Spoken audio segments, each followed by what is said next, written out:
Everything is on schedule. I said nothing is chaotic. Everything is on schedule. You ought to write that down. Everything is on schedule. It's right. I'm right where I'm supposed to be, when I'm supposed to be, going through what I'm supposed to go through at the time I'm supposed to go through it. Because God has a time and a season for every purpose. There are times you go through a season of mourning, a season of struggle. To be transparent, I've gone through seasons of weeping. Not a few minutes or an hour, seasons of weeping. When God said enough, I checked it on my watch and I saw that God had a time to bring me out of my weeping. Do you not know that God has a when? God had a point in their suffering in Babylonian captivity that God said, that's enough. I'll let you be drug out of your own land. I'll let you be drugged down and shackled like animals. I'll let your men be castrated and your men be and your women be raped, and I'll let you weep by the willow trees. And I did nothing to stop it, but I did keep my eye on the watch. I don't care how many skyscrapers you build, how many jets you own, how strong your technology. God don't care nothing about none of that. When God gets ready to shut you down, he shut down the whole world with a virus we can't even see. And not one atomic bomb did anybody any good. Not one supersonic jet did anybody any good. Not IBM, not Xerox, not Google. Not nobody could do anything about it. God used something we never even thought of.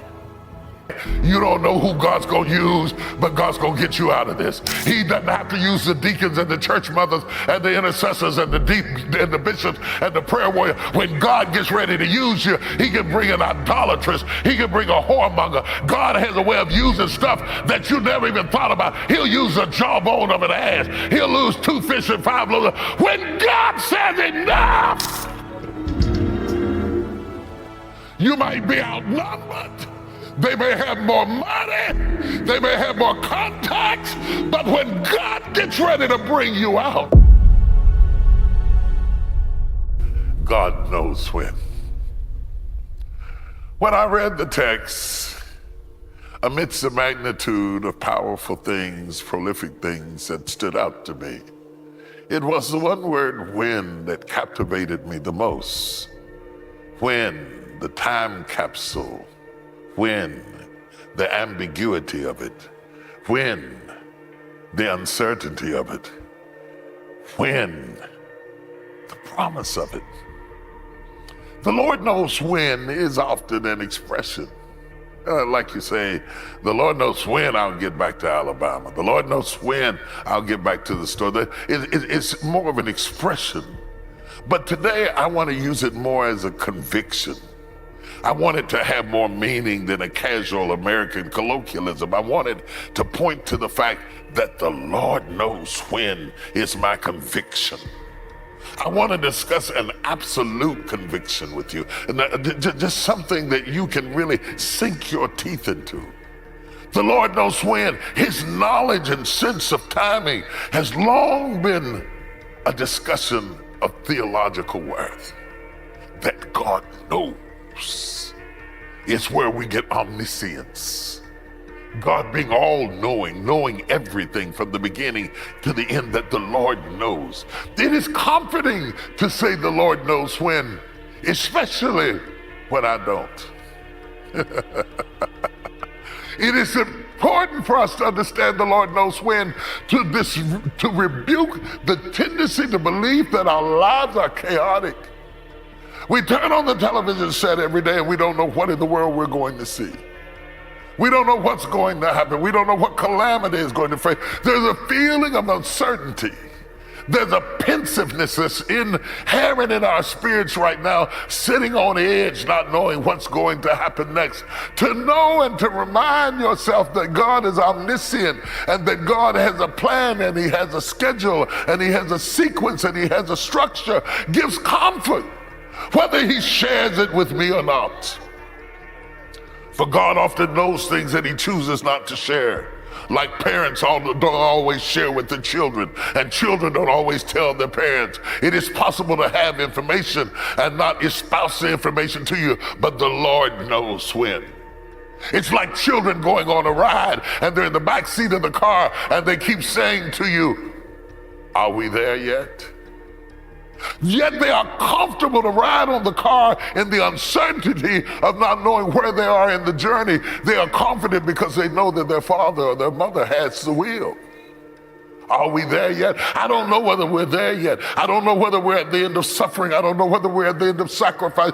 I don't know whether we're coming to harvest or not. Are we there yet? But I do know who holds the wheel. And as long as I know who holds the wheel, I'm not worried about where I am in the journey, because I know before we got in the car, you had a plan, you had a map, you had a strategy, you had a timing, and I'm going to wait on you.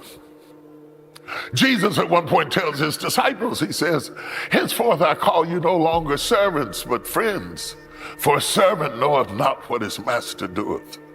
It is possible to serve God and not know when. It is possible to be your parents' child and not know, are we there yet? It is possible to be going through a process of healing and know it's coming, but don't know when. But then when is also a promise, because it lets me know that God has a when.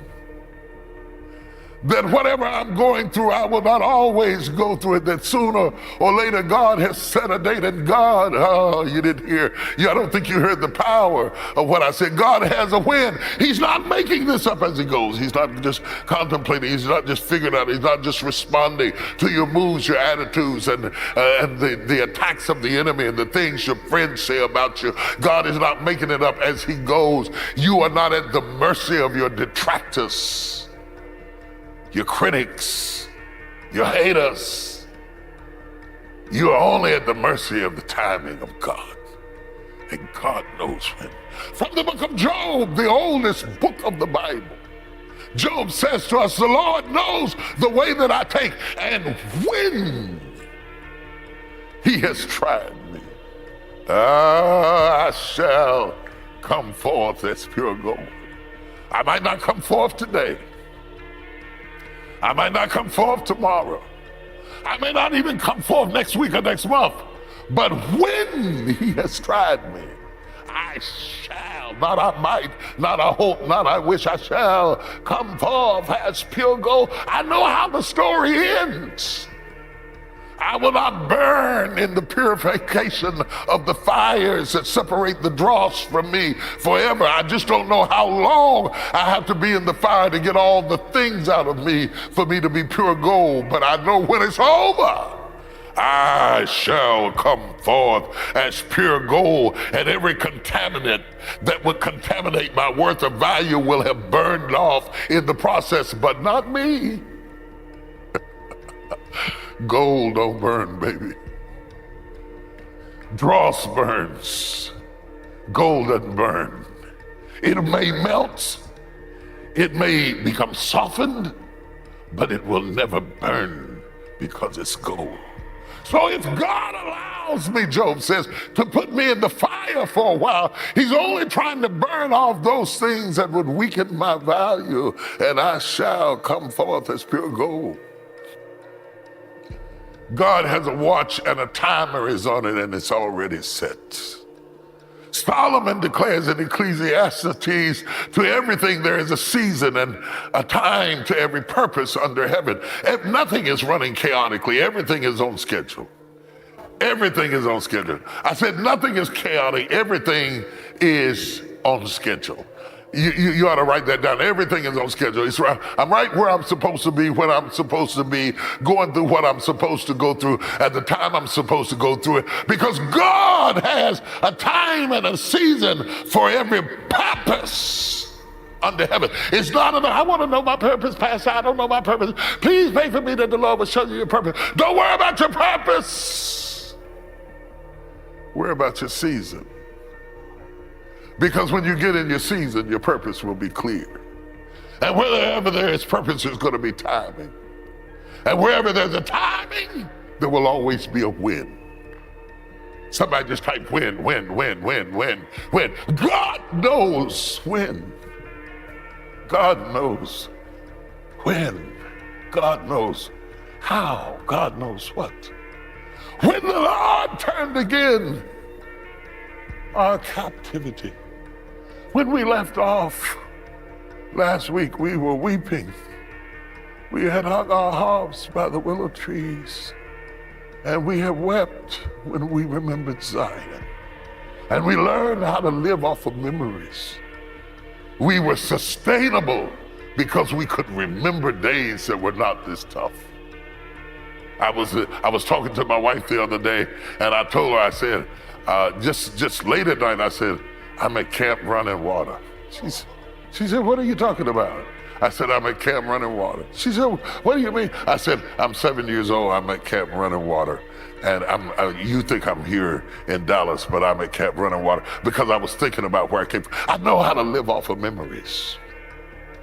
And all they had as they were drugged, shackled, and chained, bleeding and ostracized and carried down from sweet Jerusalem. Oh, Jerusalem,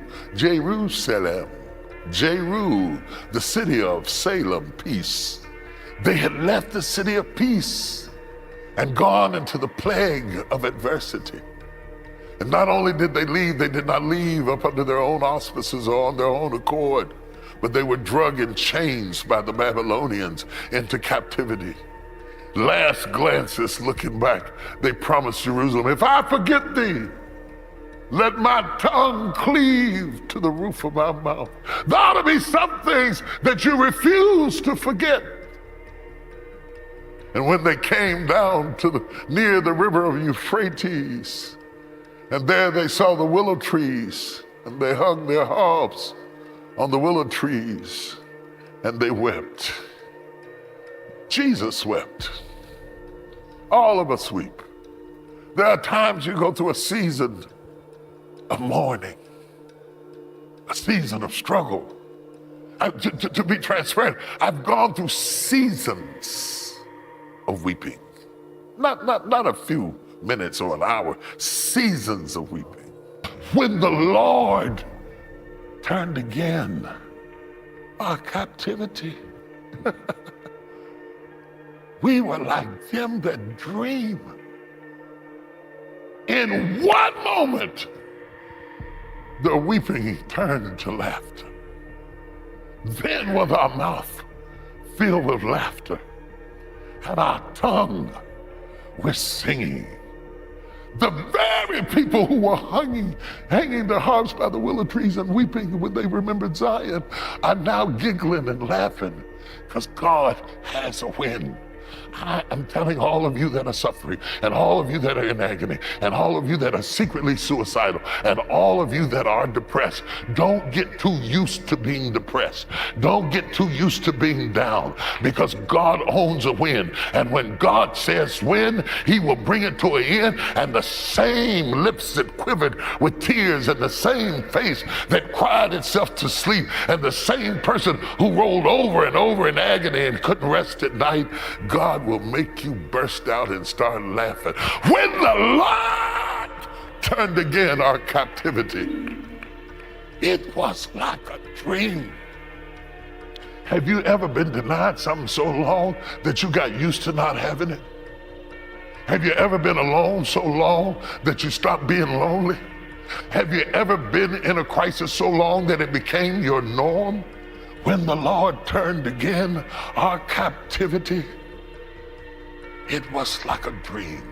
And the Holy Spirit told me to tell you, you're gonna dream again. When I get through bringing you out, you're gonna be scared to believe it. It's gonna seem like it's somebody else. When I open up a door for you, it's gonna blow your mind. When I set you free, you're gonna say, is that me? I don't know what to think about it. Is this my house? Could this be my job? Could this be my husband? Is that my wife?